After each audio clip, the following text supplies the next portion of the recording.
Good morning students. प्यारे बच्चों, आज हम एक्सरसाइज 10.2 का आगे के क्वेश्चन करना शुरू करते हैं। क्वेश्चन नंबर 15 देखिए। कल हमने क्वेश्चन नंबर 14 तक कर लिए थे। क्वेश्चन नंबर 15 देखिए, और क्वेश्चन नंबर 15 ये कहा है, मूल बिंदु से किसी रेखा पर डाला गया लंब। मूल बिंदु से एक लंब डाल दिया है रेखा पर। मूल बिंदु से एक रेखा पर लंब डाल दिया है। ये लंब है प्यारे बच्चों, है ना। तो मूल बिंदु से हमने लंब डाल दिया है। ओके। रेखा से बिंदु, जो लंब लंब -2 और 9 पर मिलता है। ये लंब जो है कौन से बिंदु पर मिलता है? -2 और 9 पर। इस बिंदु का नाम हमने एम रख दिया है कि ये लंब जो है -2 और 9 पर मिलता है। रेखा पर जो बिंदु -2 और 9 है, उससे ये लंब मिलता है। रेखा का समीकरण ज्ञात कीजिए। रेखा मतलब इसका समीकरण ज्ञात करना है हमें। ठीक है।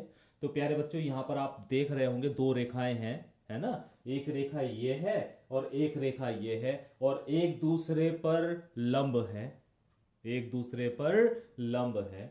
ठीक है। तो पहले इस रेखा की प्रवणता निकाल लीजिए, फिर इस रेखा की प्रवणता निकाल लीजिए, और फिर इस रेखा का समीकरण निकाल लीजिए। तो सबसे पहले इस रेखा, यानी ये जो लंब हमने डाला है, इसकी प्रवणता निकाल लीजिए, यानी ओ एम की प्रवणता निकाल लीजिए। ठीक है। तो ओ एम की प्रवणता मतलब दो बिंदु से जाने वाली रेखा की प्रवणता। मूल बिंदु के निर्देशांक आपको पता ही है, 0 और 0 होते हैं, और इस बिंदु के निर्देशांक दिए हैं -2 और 9। तो इन दो बिंदु से जाने वाली रेखा हो गई ये लंब जो है। इसको लंब भी कह सकते हैं या दो बिंदु से जाने वाली रेखा भी कह सकते हैं, है ना। तो ये दो बिंदुओं से जा रहा है, इसका प्रवणता निकालनी है। तो हमने लिखा ओ एम की प्रवणता, जिसे हमने m1 कह दिया है, बराबर होगा y2 minus y1 upon x2 minus x1। ये रहा x1 y1, x2 y2। तो 9 माइनस 0 अपॉन -2 माइनस 0। हल करा तो हल करने के बाद प्रवणता आ गई इसकी -9/2। तो प्यारे बच्चों, इस रेखा की प्रवणता तो आ गई आपकी -9/2। अभी इस रेखा की प्रवणता निकालनी है, क्योंकि रेखा का इसका समीकरण निकालना है हमें। ए और बी का समीकरण निकालना है हमें।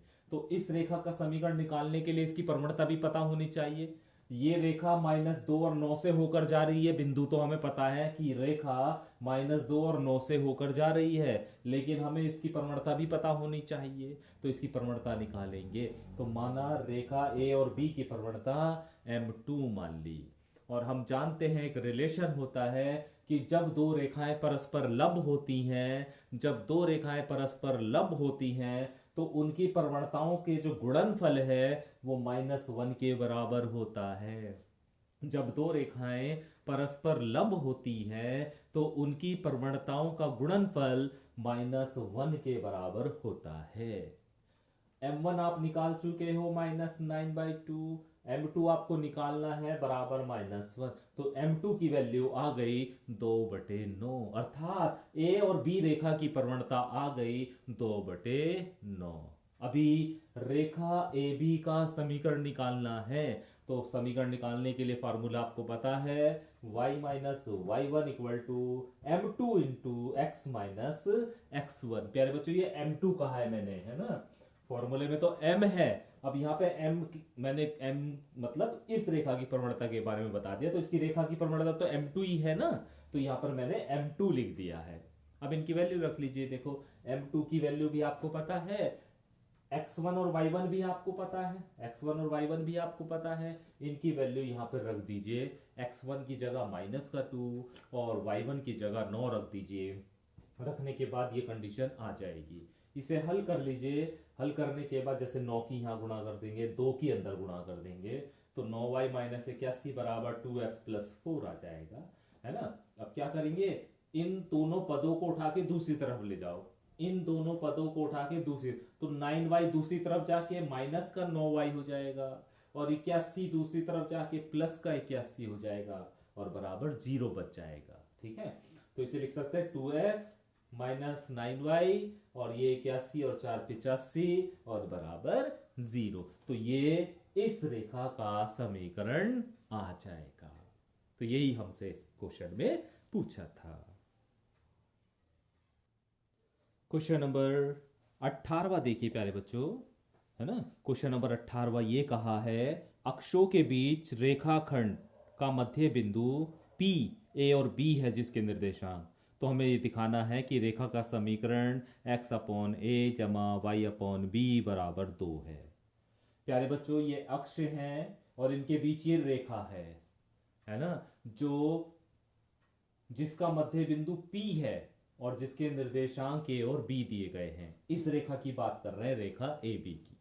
ठीक है, तो माना प्यारे बच्चों ये रेखा x अक्ष पे तो m अंत्यखंड काटती है। हम वहां a और b मानते थे ना कि a और b अंत्यखंड काटती है, लेकिन यहां पर p के निर्देशांक भी a और b दिए दिए हैं, इसलिए यहां a और b मत मानिएगा, नहीं तो आप कंफ्यूज हो सकते हैं। तो इसलिए a और b क्योंकि मध्य बिंदु के निर्देशांक आपको दिए हुए हैं, इसलिए ये अंत्यखंड जो है ये थोड़ा सा अलग मान लीजिए। तो हमने मान लिया कि x अक्ष पर कटा अंत्यखंड m है और y अक्ष पर कटा अंत्यखंड n है। तो प्यारे बच्चों अगर मुझे a के निर्देशांक ज्ञात करने हो, इस बिंदु a के निर्देशांक ज्ञात करने हो, और ये दूरी आपकी m है, ये दूरी m है और इसके निर्देशांक ज्ञात करने हैं, तो क्या इस बिंदु के निर्देशांक m और 0 नहीं होंगे? क्योंकि यहां से यहां तक की दूरी तो m है और y अक्ष पे हम जा नहीं रहे हैं, तो बिंदु के निर्देशांक क्या हो जाएंगे? m और 0। इसी तरह प्यारे बच्चों हमें b बिंदु के निर्देशांक ज्ञात करने हैं। हमें ये दूरी पता है n है ना, y अक्ष पे जो दूरी है वो हमें पता है n है। तो y अक्ष पे दूरी तो n है, लेकिन x अक्ष की दूरी तो 0 है। जब कोई बिंदु y अक्ष पे होता है वहां पर x अक्ष का मान 0 होता है, x का मान 0 होता है, तो इसके निर्देशांक हो जाएंगे, क्योंकि x अक्ष वाला बिंदु पहले लिखा जाता है, y अक्ष वाला बिंदु बाद में लिखा जाता है, तो इस बिंदु के निर्देशांक हो जाएंगे 0 और n। ठीक है, और प्यारे बच्चों ये जो है ना a और p, इन दोनों बिंदुओं का मध्य बिंदु है। ठीक है, आपने फॉर्मूला तो पढ़ा ही होगा कि मध्य बिंदु का जो निर्देशांक होते हैं वो होते हैं x1 जमा x2 बटे 2, y1 जमा y2 बटे 2, ये इसके निर्देशांक होते हैं मध्य बिंदु के। तो इसमें ये जो x1 जमा x2 बटे 2 है ना, ये a है, इसकी वैल्यू a है, और ये जो y1 जमा y2 बटे 2 है इसकी वैल्यू b होती है। ये x निर्देशांक और ये y निर्देशांक होते हैं। ये x निर्देशांक है और ये y निर्देशांक है। ध्यान दीजिएगा प्यारे बच्चों, ये x निर्देशांक है और ये y निर्देशांक है। ये भी तो वही बात है, x का निर्देशांक है ये और ये y अक्ष का निर्देशांक है। तो जब हम अलग से लिखेंगे तो क्या होगा? x का निर्देशांक यानी a बराबर होगा x1 जमा x2 बटे 2, और x1 y1 x2 y2 इन दोनों बिंदुओं में से लिए जाएंगे। तो यहां से हमने x1 ले लिया m और x2 ले लिया यहां पर 0, तो ये हो गया m प्लस 0 बटे 2। ठीक है, y निर्देशांक है b और y निर्देशांक क्या है? y1 जमा y2 बटे 2, अर्थात y1 जमा y2 बटे 2 यानी 0 प्लस n बटे 2, ये b के बराबर हो जाएगा। ठीक है, ये तो होगा x निर्देशांक और ये होगा y निर्देशांक। ये बराबर होगा x1 जमा x2 बटे 2 और ये बराबर होगा y1 जमा y2 बटे 2, और x1 y1 इन दोनों बिंदुओं से लिए जाएंगे। ठीक है, तो अभी हमें a की वैल्यू मिल गई m बटे 2 और b की वैल्यू मिल गई n बटे 2। यहां से हमने m की वैल्यू निकाली, m की और n की, तो m बराबर 2a आ गया और n बराबर 2b आ जाएगा। ठीक है, हम जानते हैं प्यारे बच्चों ऐसी रेखा जो x अक्ष और y अक्ष से अंतःखंड काटती है, उस रेखा का समीकरण होता है x upon m plus y upon n बराबर 1।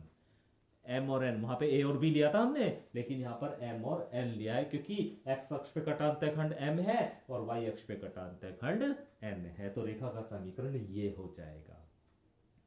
m की वैल्यू आप पहले ही निकाल चुके हो, n की वैल्यू आप पहले ही निकाल चुके हो, रख दीजिए। इसमें से 1/2 कॉमन ले लीजिए, तो x upon a plus y upon b बराबर 1 बचेगा। इस 2 को यहां से उठाकर इसके पास पहुंचा दीजिए, तो x अपॉन ए प्लस वाई अपॉन बी बराबर 2 बचेगा। यही आपको प्रूफ करना है प्यारे बच्चों। ठीक है, तो मुझे उम्मीद है कि ये क्वेश्चन आपको समझ में आ गया होगा।